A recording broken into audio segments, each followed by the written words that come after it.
What is good, y'all? It's your boy Champ the Great, man. I got a brand new video for y'all. It's a predictions for the NBA awards. I know y'all looked at the title. Y'all probably like, well, I already know what the fuck that is. Whatever. I got some predictions for y'all for the NBA. But before we do anything, get into what we're talking about, I need you guys to hit like, hit subscribe, hit share. Also, below this, comment your favorite NBA team, alright? Because my team's the Lakers, and I don't want nobody hopping on, no bandwagons. Claim your team right now so we know, so in June, you can be like, yeah, that's my team, alright? Alright, y'all, let's get into the awards real quick. Let's start from, I don't want to say least important, but let's start from what I think is, you know, the most suspenseful for you guys, all right? So first things first, we're starting off with Coach of the Year, all right?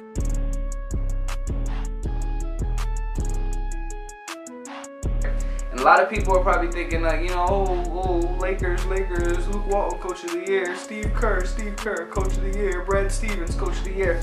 I'm not gonna do that, all right?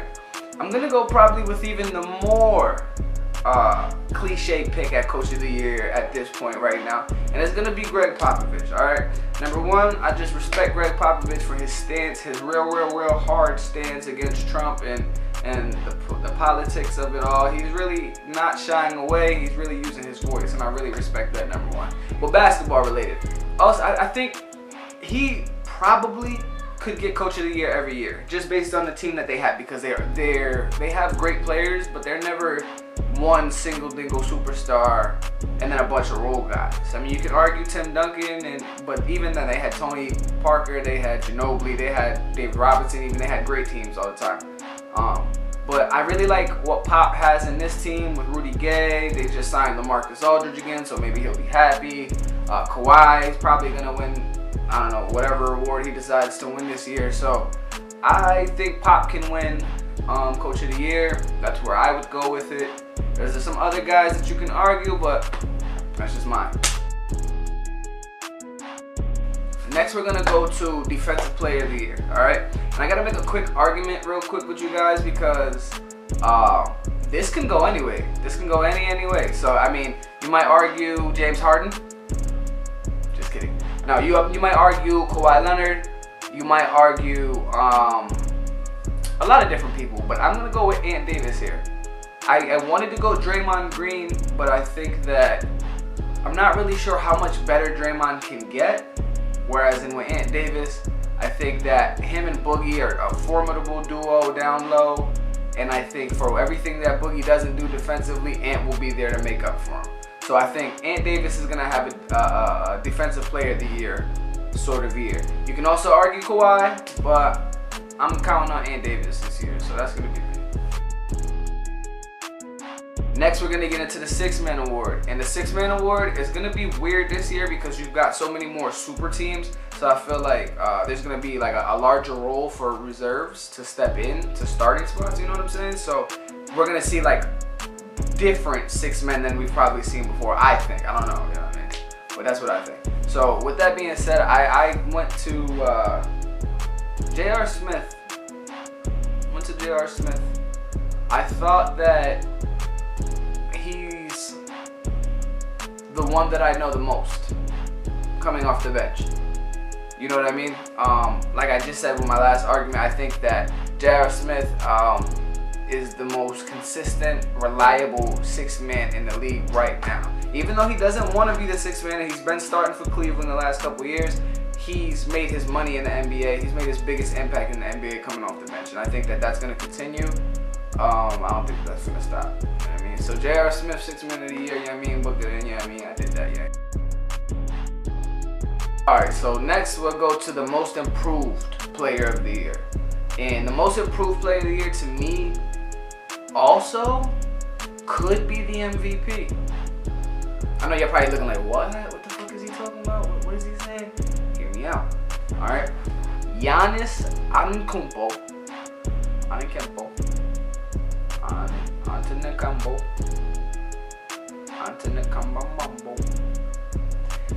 The Greek Freak, alright?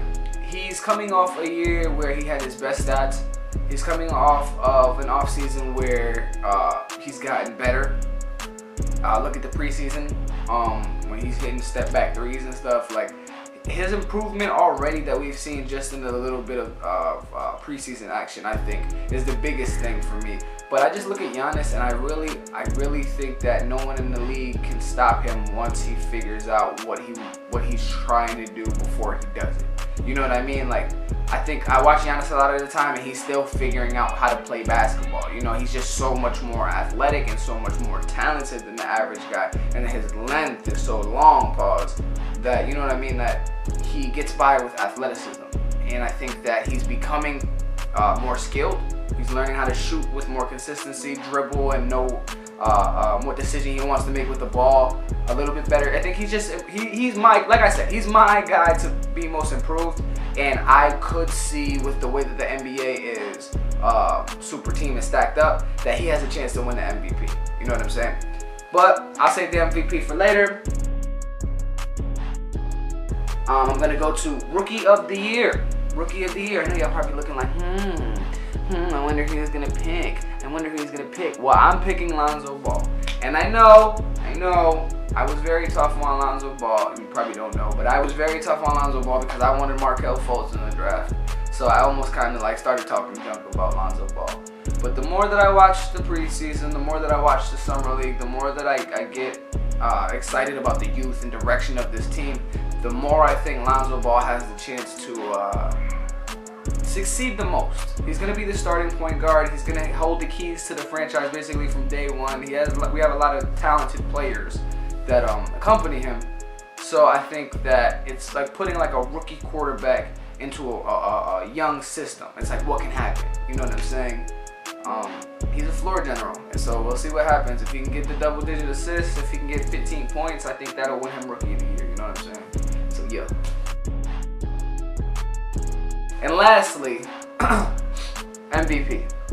So I've already made an argument for the MVP for Giannis Antetokounmpo, and I probably could stick to that. You know what I'm saying? I probably could stick to that and think that, you know, Giannis is gonna have a crazy year. He's gonna have the most opportunity. It's gonna be a different East. But all that I argued for Giannis, I'm finna say for LeBron James. Now, I personally don't really like LeBron James. I'm a Kobe fanatic. But I do respect going to however many finals it's been. I do respect 3 rings. I do respect all of the things that accompany LeBron James' name and acumen in basketball. It's been since 2011 since he's won an MVP. So I think that eventually, like, what happens is the voters get tired of the same guy, and that's why you see Michael Jordan didn't win more than he did, and that's why Charles Barkley got one. That's why some players got MVPs that, you know, in the middle of the Jordan years, you know. And I think that's what we also saw with like Derrick Rose in 2011, and I think the voters, they're gonna see LeBron's hunger this year. He's hurt over Kyrie. He's really in his feelings. He's got his best friend Dwayne Wade on his team again like that. So it's weird how they went from, hey, I'll hop on your team to the Heat, okay, and then, hey, you gotta hop on my team later and we can go play on the Cavs. It's kind of weird, but whatever. I think that this is gonna be the most comfortable that LeBron's been, and he's also gonna have the most to prove that, hey, Kyrie, I did this, I can do this, I can do it without you. So yeah, I mean, that's what I'm thinking, honestly. I think KD was up there for me, but he plays on a super team.